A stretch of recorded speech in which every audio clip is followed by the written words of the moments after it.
Capítulo 43. La resurrección.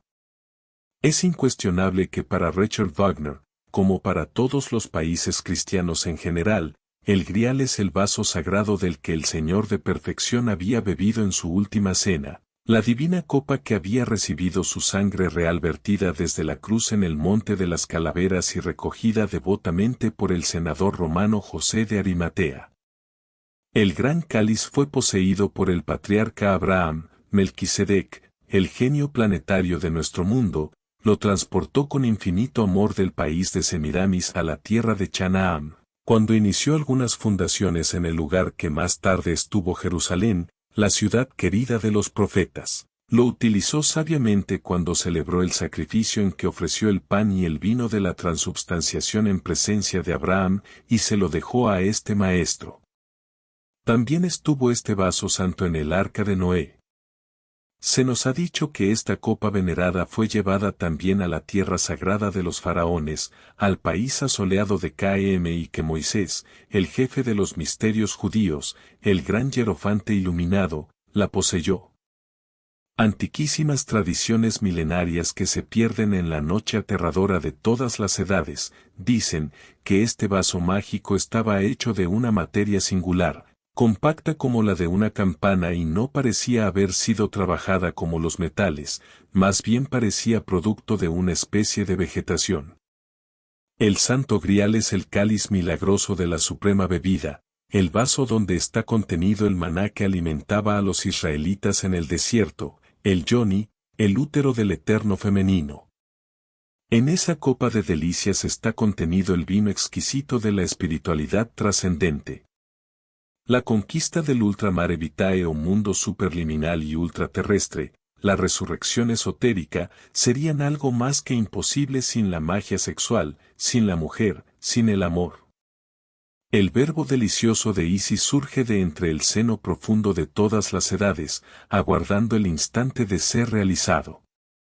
Las palabras inefables de la diosa Neit han sido esculpidas con letras de oro en los muros resplandecientes del templo de la sabiduría. Yo soy la que ha sido, es y será. Y ningún mortal ha levantado mi velo. La primitiva religión de Jano o Jaino, es decir, la áurea, solar, quiritaria y superhumana doctrina de los jiñas, es absolutamente sexual. Dentro del inefable idilio místico, comúnmente llamado los encantos del Viernes Santo, sentimos en el fondo de nuestro corazón que en los órganos sexuales existe una fuerza terriblemente divina. La piedra de luz, el Santo Grial, tiene el poder de resucitar a Hiram Abif, el maestro secreto, el Rey Sol, dentro de nosotros mismos, aquí y ahora.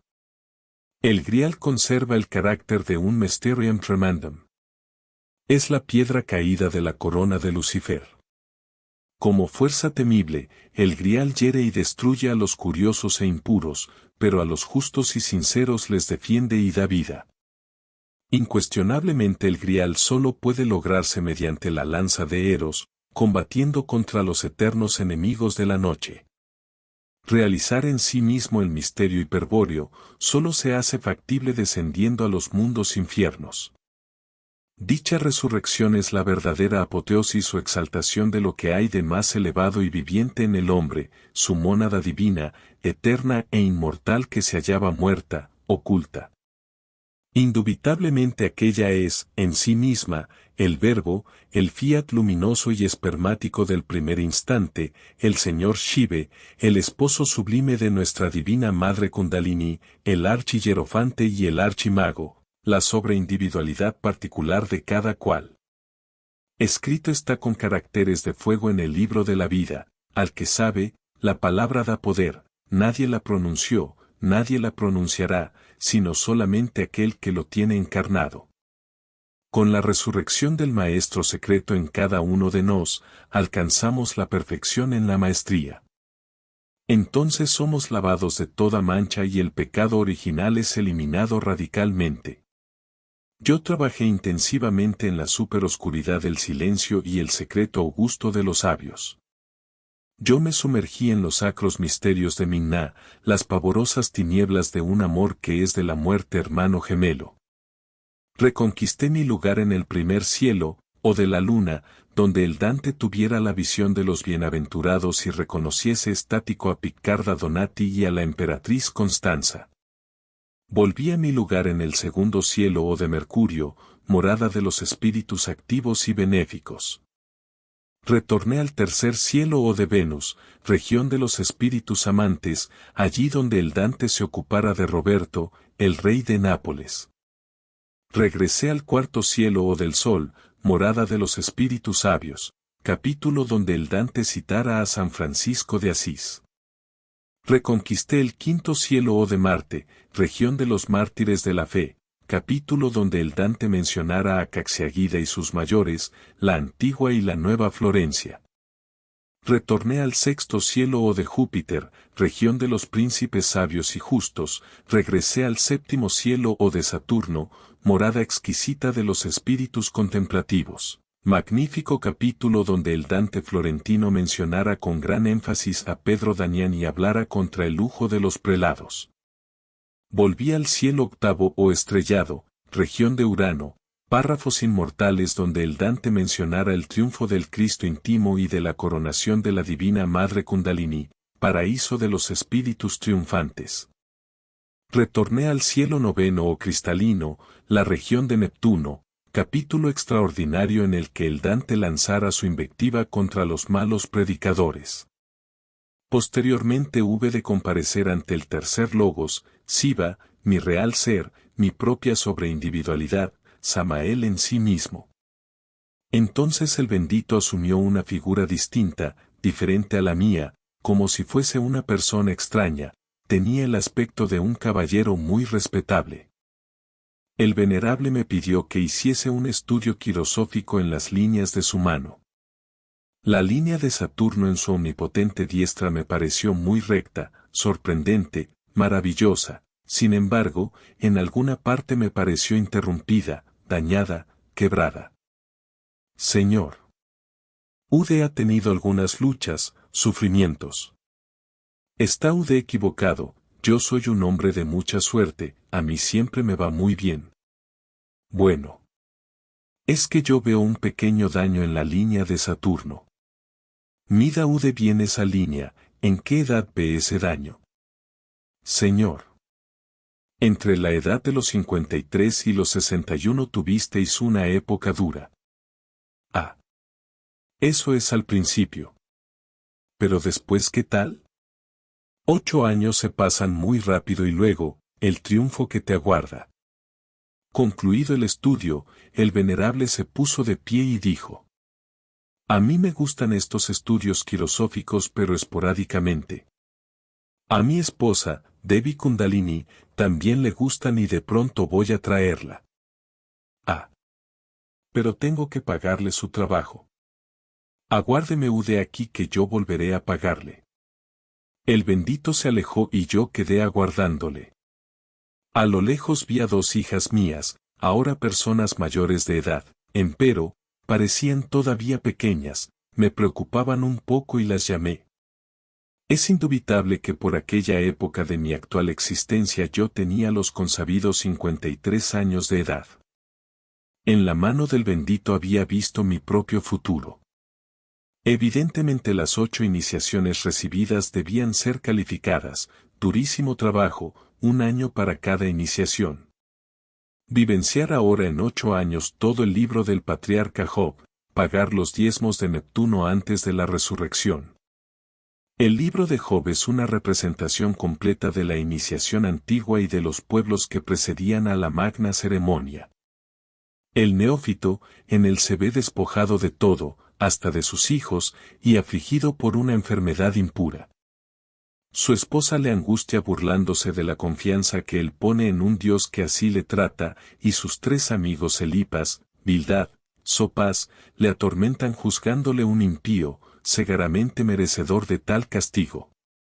Job, entonces, clama por un campeón, un libertador, porque él sabe que Siva, es eterno y va a redimirle de la esclavitud de la tierra, mediante la resurrección íntima, restaurando su piel. Job, por permisión divina, se ve atormentado, despojado, enfermo, bajo la cruel acción de esos seres malignos que Aristófanes llamó las negras aves, San Pablo, las crueles potestades del aire, la Iglesia. Los demonios, la teosofía y la cábala, los elementarios, etcétera, etcétera, etcétera. Empero, como Job justo y entona el tema de su propia justificación frente a tales rigores del destino, vence al fin con el sagrado hit de su crucifixión en la llagada carne, y Jehová, el lío de eve interior de cada cual, permite que a él se lleguen los ángeles curadores o jiñas, cuyo clásico caudillo en otros libros, como el de Tobías, es el arcángel Rafael. Una noche, después de una fiesta cósmica que en mi honor se celebrara con motivo de haber sido bien calificado en la primera iniciación, fui debidamente instruido. Tendréis que pagar el crimen de haber asesinado al dios Mercurio, se me dijo. Perdonadme ese karma. Eso no tiene perdón y solo se puede pagar trabajando con la luna. Entonces vi cómo la luna en cada trabajo se acercaría más y más al planeta Mercurio, hasta mezclarse por fin con él. Mi real ser íntimo, el dios Mercurio, Siva, mi monada, acercándose a mí me dijo, tendréis que usar las botas del dios Mercurio. Posteriormente me calzó con tales botas. Sensacional, extraordinario fue para mí aquel instante en que el gran hierofante del templo me mostrara un campo de deporte. Mira. Me dijo, tú convertiste el templo de Mercurio en un campo de deportes. Ciertamente todos asesinamos a Hiram, el dios Mercurio, nuestra monada, cuando comimos de la fruta prohibida en el jardín del Edén. Por eso se nos advirtió, si comiereis de esa fruta moriréis. Posteriormente el camino se tornó espantosamente difícil y yo hube de sufrir intensamente. Es obvio que la senda del filo de la navaja es absolutamente sexual, tú lo sabes. Hijo mío. Tienes que sufrir con paciencia las consecuencias de tus errores, exclamó mi madre divina Kundalini. Otra noche, llena de dolor mi madre exclama con gran voz, diciendo: Hijo mío, tú me habéis cambiado allá en el mundo físico por otras mujeres. Eso fue en el pasado, madre mía, ahora no te estoy cambiando por nadie. Tú me habéis cambiado por otras mujeres. Pasado es pasado, lo que interesa es el presente, yo vivo de instante en instante, hago mal en discutir contigo. Pasado, presente o futuro, tú eres el mismo. Tienes razón, madre mía. ¿Cómo negar, pues, que había convertido el templo de Mercurio en un campo de deporte? Y sucedió que habiéndome ido de vacaciones al puerto de Acapulco en las costas del Pacífico, México, hube de ser instruido sobre la estigmatización del cuerpo astral. Fuera del cuerpo físico, un monje santo, un ermitaño, trató de atravesar las plantas de mis manos con el propósito de estigmatizarme, en instantes en que aquel cenobita golpeaba el clavo para perforar mis manos, saltaban rayos divinos. En esos momentos oré a mi Padre que está en secreto, solicitándole ayuda, la oración llegó al Señor. Es incuestionable que en la iniciación había recibido tales estigmas pero en forma simbólica. En la montaña de la resurrección debía formarlos, hacerlos en la forja de los cíclopes. El anacoreta me condujo hasta la iglesia gnóstica, Siva, mi monada divina, anduvo junto. Dentro del templo vi a un religioso andrógino, vestido con la túnica purpúrea, junto a la pila del bautismo. Es muy fuerte y responde muy bien, pero le falta cumplir mejor con el sacramento de la iglesia de Roma, amor. Dijo el Mahatma dirigiéndose a mi monada. Desde entonces comprendí la necesidad de refinar aún más la energía creadora, así fue como hice del Maituna una forma de la oración. La inserción del palo vertical dentro del útero formal hace cruz. Incuestionablemente los 5 estigmas crísticos en el cuerpo astral se forman con la Santa Cruz. No es posible la resurrección sin haber previamente formado los estigmas del adorable en el cuerpo astral. Así formé yo mismo mis estigmas, así los han formado los místicos de todos los tiempos. INRI, ignis natura renovatur integram. El fuego renueva incesantemente la naturaleza.